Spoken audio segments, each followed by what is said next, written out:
ক্রেতা সেজে শিলিগুড়ির সোনার দোকানে ডাকাতি, আগ্নেয়াস্ত্র দেখিয়ে চলে ব্যাপক লুটপাট। তবে পুলিশি তৎপরতায় ধৃত দুই দুষ্কৃতী। 7 দিনের পুলিশের রিমান্ড ধৃতদের। লুট হওয়া গয়না উদ্ধারে শুরু পুলিশি তৎপরতা।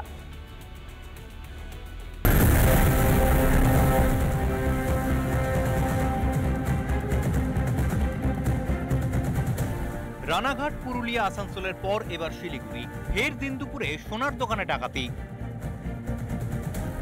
হিলকার্ট রোডে ডাকাতি, সোনার দোকানে ধুন্ধুমার। পুলিশি তৎপরতায় ধৃত দুই দুষ্কৃতী। বাজেয়াপ্ত দুটি আগ্নেয়াস্ত্র, একটি মোটর বাইক। ইতিমধ্যে ডাকাতির ঘটনায় দুজনকে গ্রেপ্তার করা হয়েছে। আজ তাদের শিলিগুড়ি মহকুমা আদালতে তোলা হলে 7 দিনের পুলিশি হেফাজতের নির্দেশ দিয়েছেন বিচারক। ধৃতদের জেরায় উঠে আসে একের পর এক গুরুত্বপূর্ণ তথ্য। এই ডাকাতির ঘটনার ছক কষা হয়েছিল বিহারের জেলে বসে। বিহারের জেলেই পরিচয় হয়েছিল ডাকাত দলের সদস্যদের। পরবর্তীতে বিহার থেকে দুজন মহিলাকে ভাড়া করে নিয়ে আসা হয় শিলিগুড়িতে। দুই মহিলাকে গ্রাহক সাজানো হয়। 1 মাস ধরে শিলিগুড়িতে রেকি। দুষ্কৃতীদের নজরে পেট্রোল পাম্প, ব্যাংক, লুট প্রায় 11 কোটি টাকার গয়না। এই দুঃসাহসিক ডাকাতির ঘটনা আদালতের সামনে তুলে ধরেন আইনজীবী।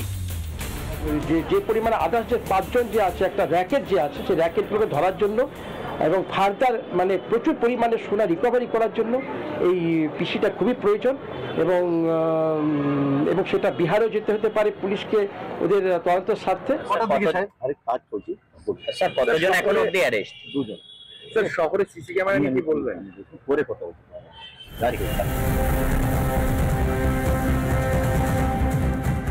এখন দেখার বিষয় ডাকাত দলের বাকি সদস্যরা কতক্ষণের মধ্যে গ্রেপ্তার হয় এবং ডাকাতি হয়ে যাওয়া স্বর্ণ অলংকার কতটাই বা রিকভারি করতে পারে শিলিগুড়ির পুলিশ। শিলিগুড়ি কোর্ট চত্বর থেকে রণজিৎ বোস, রিপাবলিক বাংলা। সেই ঠগীদের কথা মনে আছে? ঠগীদের দল ছিল, গ্রামও ছিল। ইতিহাস বইতে পড়েছেন ঠগীদের কথা। সেসব পুরনো কথা। নতুন ঠগীদের খোঁজ মিলেছে বীরভূমে। ওদেরও দল আছে, গ্রাম আছে, আর আছে প্রতারণা চক্র। খোঁজ নিতে ঠগীদের সেই গ্রামে পৌঁছে গেল রিপাবলিক বাংলা।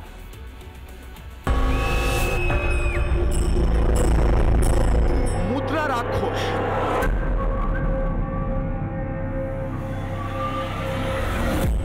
হ্যাঁ, ঠিকই শুনেছেন।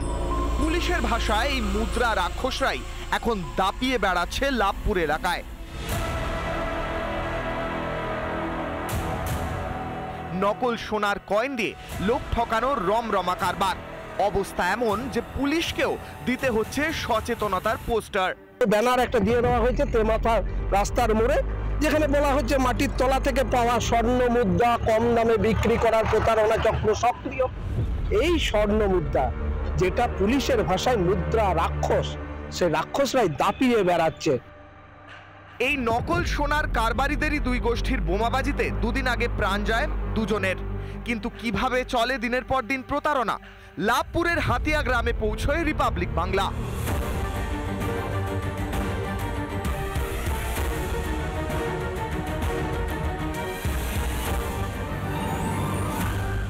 কোন একটা জনবসতিহীন ফাঁকা এলাকা, ঝোপঝাড়, যেভাবে এই যে ঝোপঝাড়, এই ঝোপঝাড় দিয়ে কেউ আসতে পারে, এটা কার্যত কল্পনার অতীত। প্রথমে অজানা নম্বরে ফোন করে সোনার কয়েন ভর্তি ঘোড়া প্রাপ্তির গল্প শোনায় প্রতারকরা। এরপর সেগুলি সস্তায় বিক্রির কথা বলে।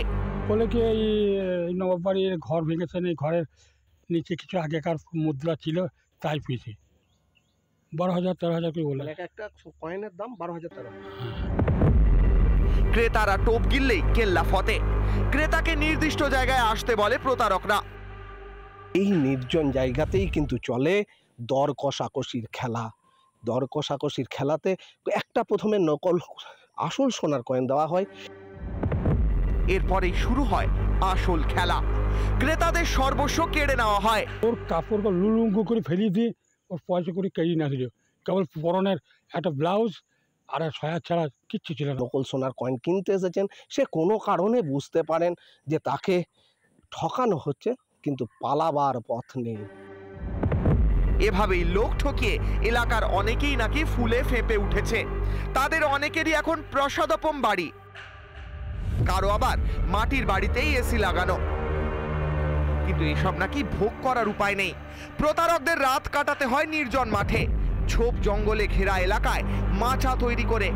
নকল সোনা কারবারিদের এইগুলোই হচ্ছে রাতে থাকার ঠিকানা। বাড়িতে পুলিশ যদি কোনো কারণে রেড করে তাহলে ধরা পড়ে যেতে পারে। এখানে ফ্যান, বিদ্যুতের ব্যবস্থা সবটাই করা হয় এবং সেখানেই কিন্তু রাত্রিবাস এদের। রাত্রে থাকে, ওই রাত্রে যে ওখানে থাকবি তো কথা থাকবি, তুই গাড়ি যে করে দইটাছে।